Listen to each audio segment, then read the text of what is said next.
पुरै बानेश्वर एरिया अहिले एकदमै तनावग्रस्त अवस्थामा छ। यहाँले देख्न सक्नुहुनेछ बानेश्वरको निषेधित एरिया निषेधित क्षेत्र तोडेर अहिले पुरै विद्यार्थीहरू अथवा युवाहरूले बानेश्वर चाहिँ यो पुरै चाहिँ कब्जा गरेको अवस्था छ। फेरि पनि यहाँ विद्यार्थीहरू पुरै चाहिँ स्कुल ड्रेसमै पुरै नारा जोडी छ देखिन्छ। यहाँले हेर्न सक्नुहुन्छ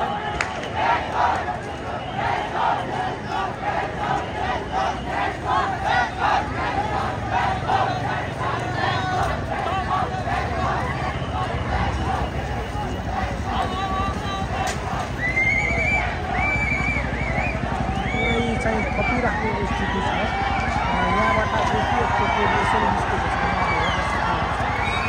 पिएफको टोली निस्किसकेको छ। हेर्न सक्नुहुन्छ पिएफको टोली निस्किसकेको छ। पिएफको टोली निस्किसकेको छ। अब चाहिँ बानेश्वरमा के हुन्छ एकछिनमा थाहा छैन। अहिले पुरै असुर ग्यास भइसकेको अवस्था छ।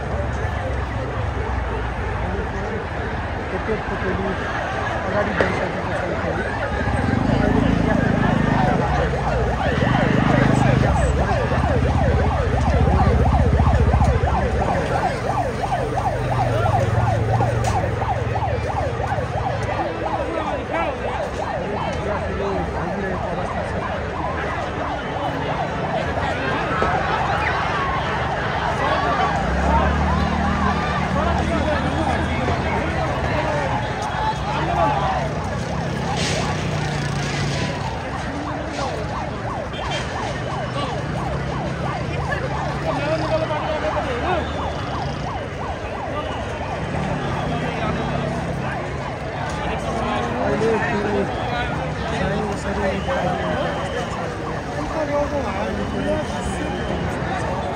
अहिले पुरै चाहिँ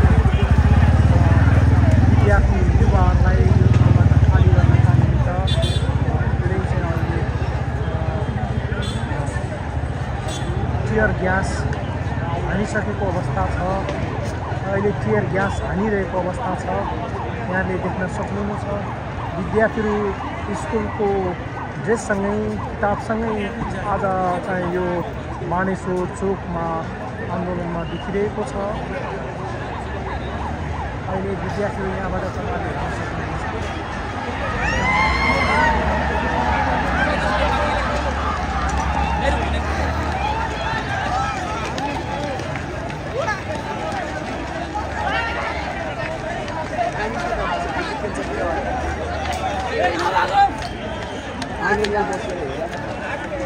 व्यापक दमनको तयारी भइरहेको अवस्था देखिन सक्छ। अहिले पुरै असुर ग्यास छोडिसकेको टियर ग्यास हानिरहेको अवस्था छ। विद्यार्थीले तैपनि तसमस नभइकन फेरि अगाडि पछाडि गर्दै फेरि नाराबाजी लगाइरहेको हामीले देख्छौँ।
ब्याक गर्न लागिरहेको अवस्था छ।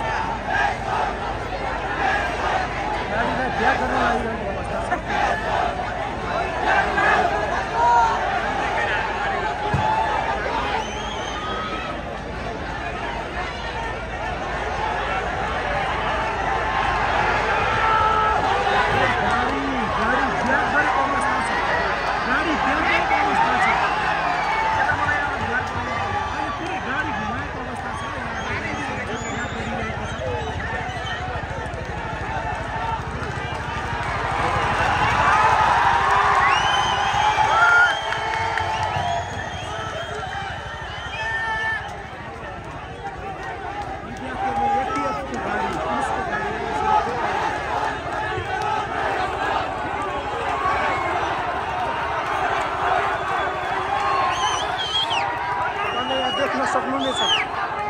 सक्नुहुनेछ यसरी यहाँ आरपिएफको गाडी पुलिसको गाडीलाई यसरी फर्काइ ब्याक गरिरहेको छ।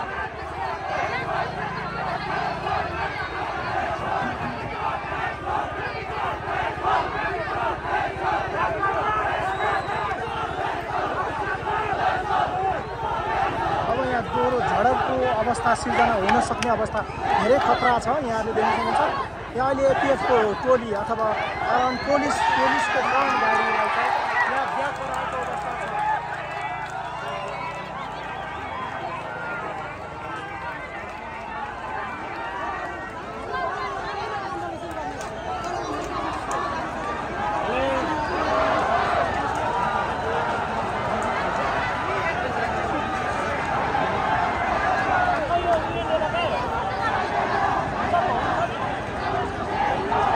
पुलिसको गाडी अथवा यो एपिएफको गाडीलाई चाहिँ युवा विद्यार्थीहरूले अहिले ब्याक गराएर फेरि फिर्ता पठाउने काम भइरहेको छ। यहाँले देख्न सक्नुहुनेछ स्थिति धेरै तनावग्रस्त अवस्थामा छ।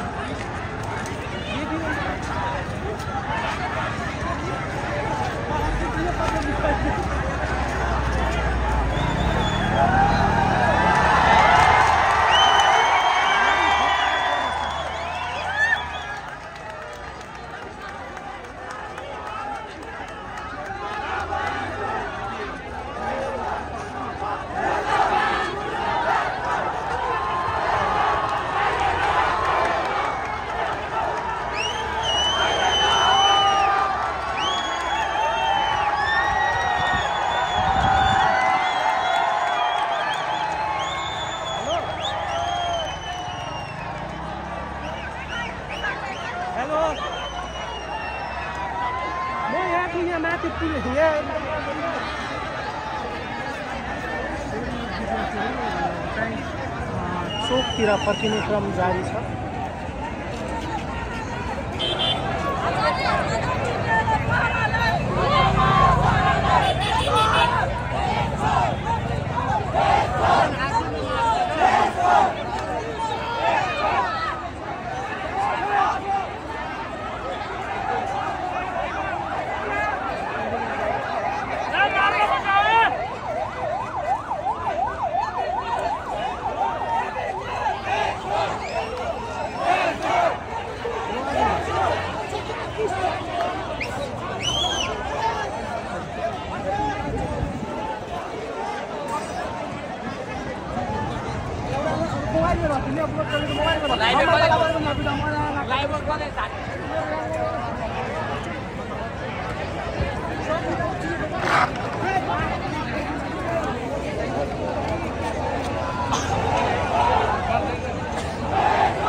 यसरी नाराबाजी गर्दै युवा विद्यार्थीहरू चाहिँ भानेश्वर चोकतिर फेरि अगाडि बढेको अवस्था छ।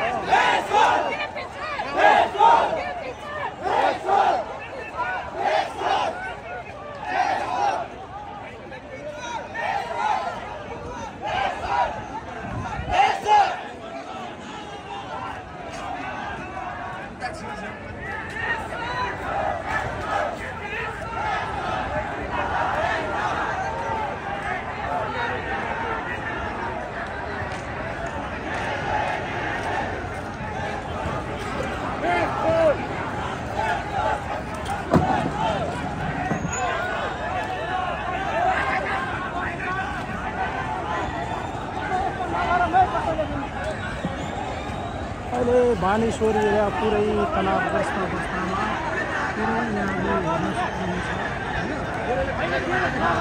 पुरै चिया ग्यासले पुरै चाहिँ